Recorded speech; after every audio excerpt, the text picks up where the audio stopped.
On a lone hill that overlooks a pixelated valley, Alex stands with a simple wooden sword and more stubbornness than sense.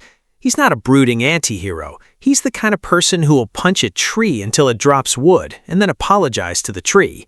That playful stubbornness carries the movie, an underdog builder who wants to save his little village and along the way learns what it takes to be a real hero. We meet Alex in the small, cozy village of Greenwood, where villagers trade, farms hum, and things are peaceful enough that the biggest problem is a missing cow. Alex is restless, though.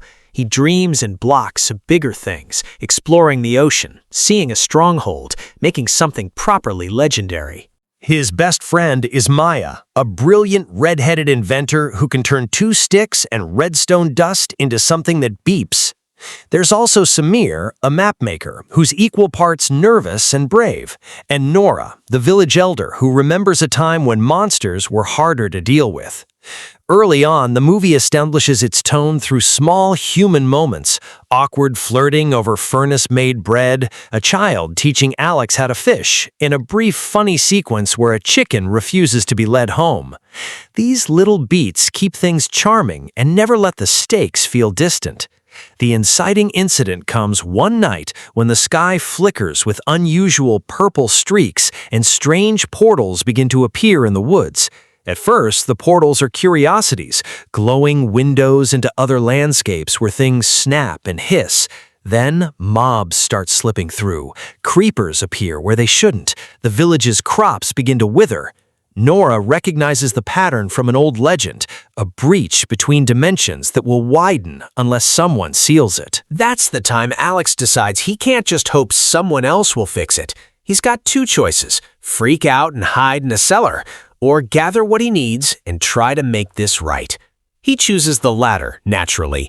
What follows is a warm but brisk training montage. Maya teaches Alex how to craft armor that actually fits. Samir helps him read an old map to find a ruined temple, and there's a memorable sequence where they obtain their first horse and then lose it to a river because Alex thought he could jump a ravine. The movie loves its physical comedy and the kind of trial and error problem-solving that Minecraft players know well. Try, fail, craft something better, try again. It's human in those small defeats build to larger ones. They discover that the portals are being generated by a corrupted beacon in the deeper mines, a shimmering structure of black glass and twisted light. It seems the beacon was once a protective device, now turned inside out by an unknown force. To reach it, the team descends into the Gold Reach mines, and the film spends a satisfying chunk of time there. Claustrophobic tunnels lit by torches, pockets of lava you can hear before you see, and a tense scene where the group splits up to navigate a collapsing cavern.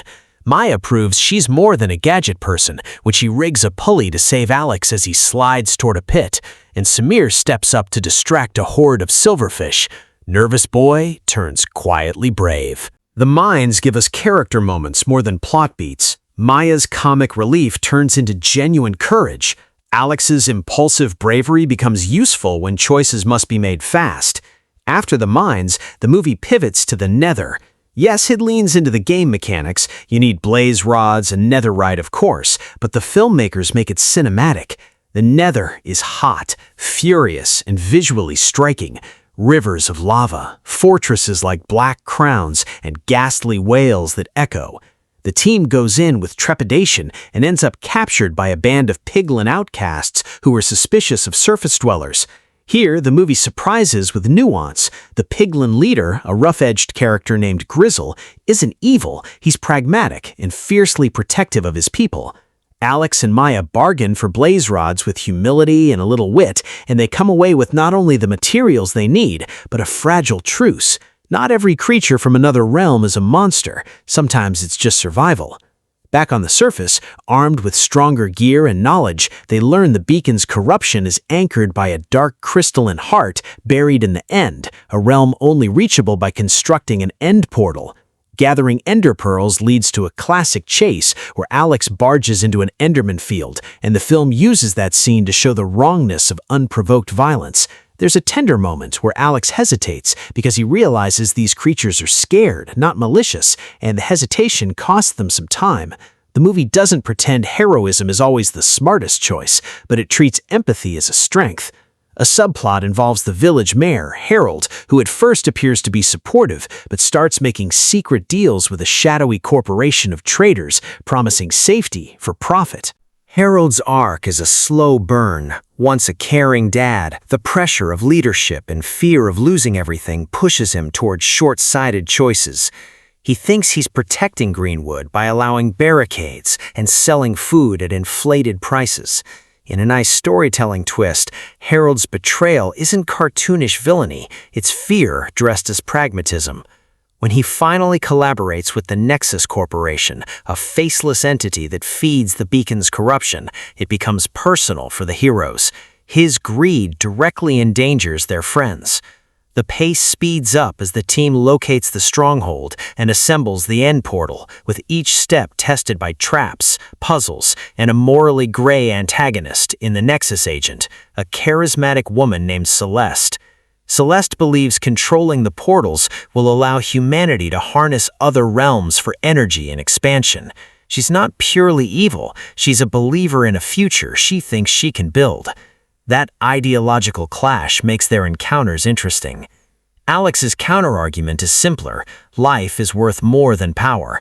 Sometimes you can't engineer away the cost of conquest. The debate is mostly shown through actions. Celeste uses drones and fire to secure objectives, while Alex uses community and creativity, building bridges out of unlikely materials, convincing villagers to fight because they want to, not because they're paid. The climax is hard-on-sleeve and satisfying. The final battle takes place across the crumbling beacon, the village, in a surreal, fragmented end pocket where the real heart of corruption resides. The movie shines in choreography.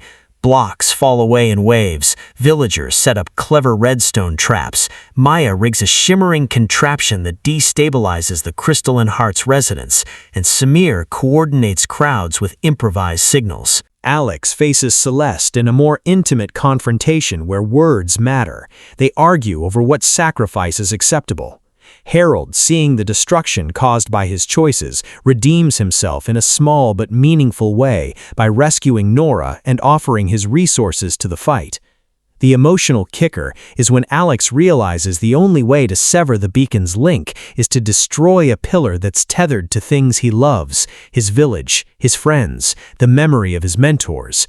It's a classic hero's choice: sacrifice something visible to preserve something larger. He does it with the kind of earnestness that makes you root for him, even if the scene tugs on the heartstrings a bit too obviously. The corruption collapses, the portals wink out, and the end spasm calms. Celeste, watching the collapse of her plan, flees with a vow that this isn't the end, a hint for a sequel rather than a loose thread. In the denouement, the village rebuilds not just buildings, but trust. Harold apologizes and begins to make amends. The villagers celebrate in a messy, heartfelt block party, and Alex declines offers to become a famous adventurer. Instead, he stays and helps design better defenses and a library to document their journey. Maya is rewarded with a workshop and the kind of recognition she deserves. Samir's maps go on to chart new, safer trade routes, and Nora finally sits in the sun and breathes easy. The film ends with a quiet note, Alex staring at a simple horizon, a new map in hand, a grin that says this isn't over, because of course it isn't. Adventure is built into his bones. The movie isn't trying to reinvent block-based storytelling. It's content to be warm, occasionally goofy, and earnest. It borrows game logic, but translates it into stakes that feel real, friendships tested, leaders tempted, and people who find courage in small acts. The humor lands in tiny places. A sheep that keeps swapping places with Alex's shadow, Maya's dry one-liners about redstone being the duct tape of dimensions, and those notes stop it from ever growing too solemn. All in all, a Minecraft movie 2025 tells a familiar but comforting tale about building a life with other people, the responsibility of power, and how community can patch even the weirdest kinds of breaks. If you grew up punching trees for wood blocks and pretending your dog was an indestructible guard, this one will hit nostalgic sweet spots while giving you something like an actual plot to follow. It's sincere, sometimes a little predictable, but mostly fun. And if you like the sound of blocky heroes who learn bigger lessons the hard way, you'll probably enjoy watching Alex learn to be brave without being reckless. Not bad for a guy who started the whole thing with a wooden sword and too much heart.